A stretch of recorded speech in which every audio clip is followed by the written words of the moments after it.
you are an attorney, you're Mhm, Iranian American, mhm, and definitely an activist.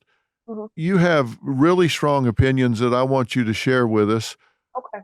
about the Islamic Republic's propaganda in the West. You believe Mhm, it is organized, you believe it is insidious, mhm, well strategized, and monumentally effective. You say it's a successful long game campaign. mhm. I'd like you to tell us what you mean by that. What do you think is going on, and how is it playing out in America right now?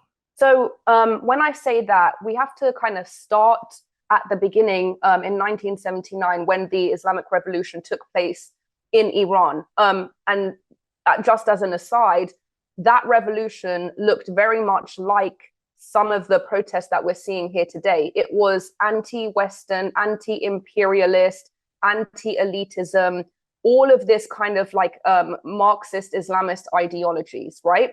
And that kind of galvanized people into believing that there was something better than what they had, which was the Shah of Iran at that time. Now, ever since the Islamic Republic's inception in 1979, they obviously began immediately slaughtering dissidents, anyone who disagreed with them, including my family.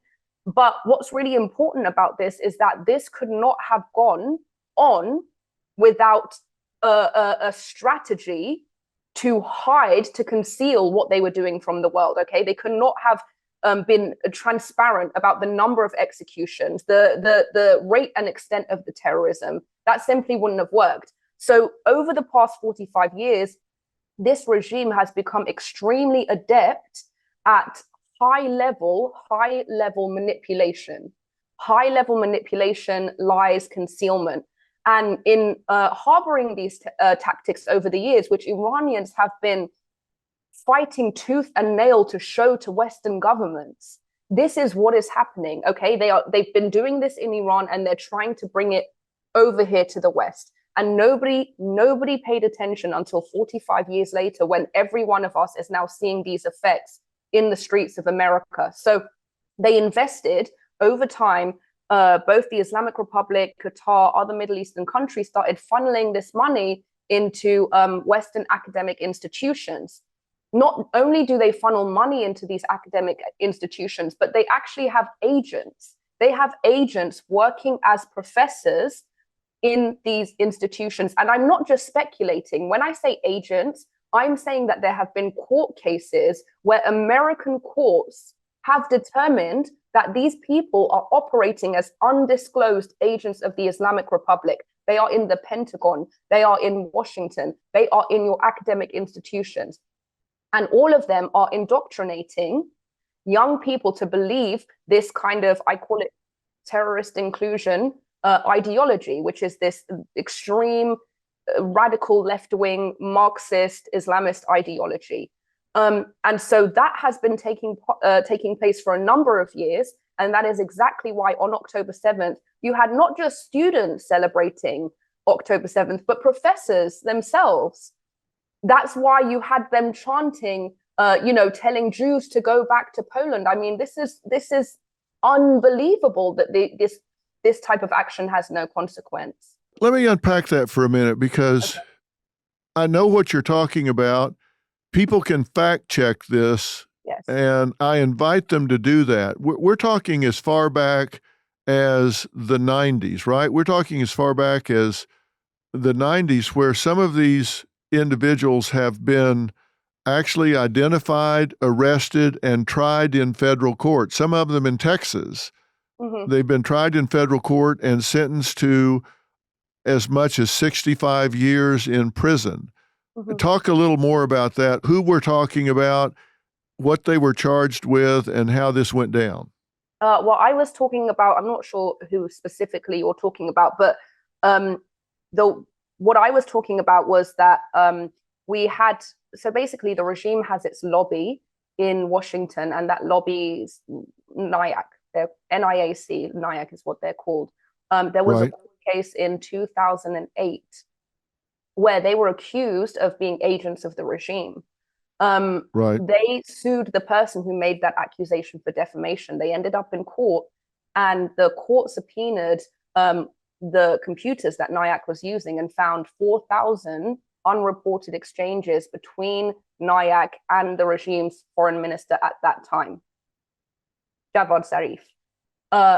From that, the FBI determined that NIAC could be operating as an undeclared agent for the regime in violation of all these lobbying acts. Now, at that point, they were supposed to be under federal investigation. But what happens in 2009 is that Obama comes into power.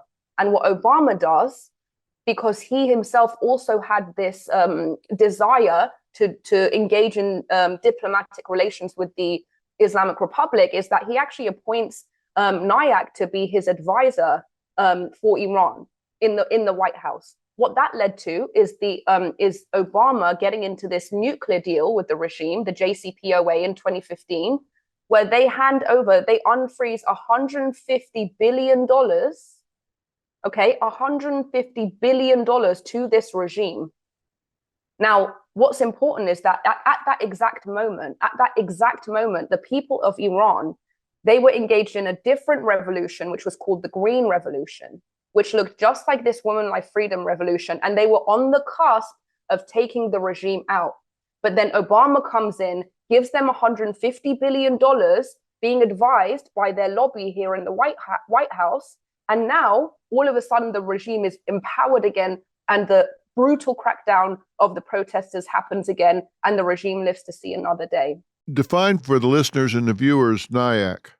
Well, I mean, that's basically they are a lobby. They're part of a think tank in Washington that supports the Islamic Republic. I can't say, as a matter of fact, what the relationship is to the extent that they are getting paid or not paid to do what they do, but their content is very much in line with the Islamic Republic's talking points.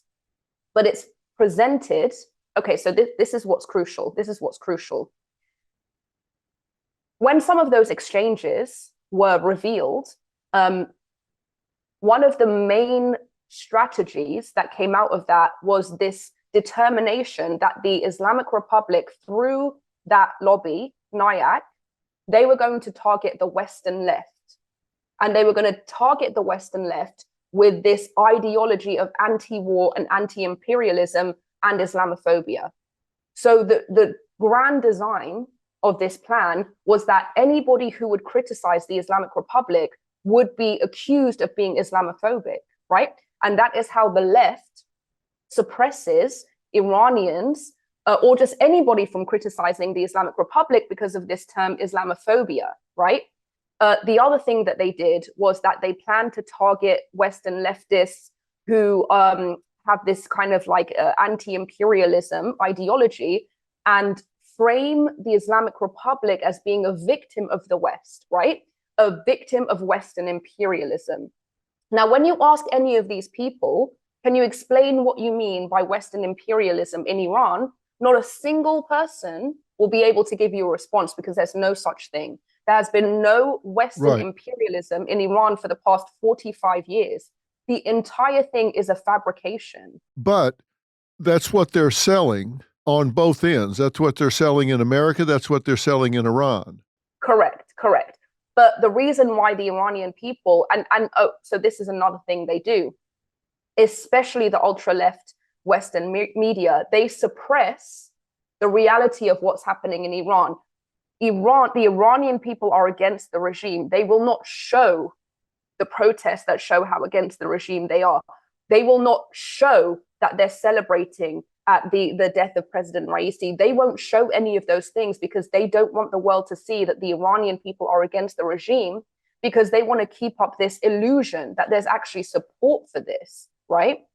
So yes, it's the same thing they're feeding inside Iran. It's the same thing that they're feeding in the West. And as I said, it has been tremendously successful.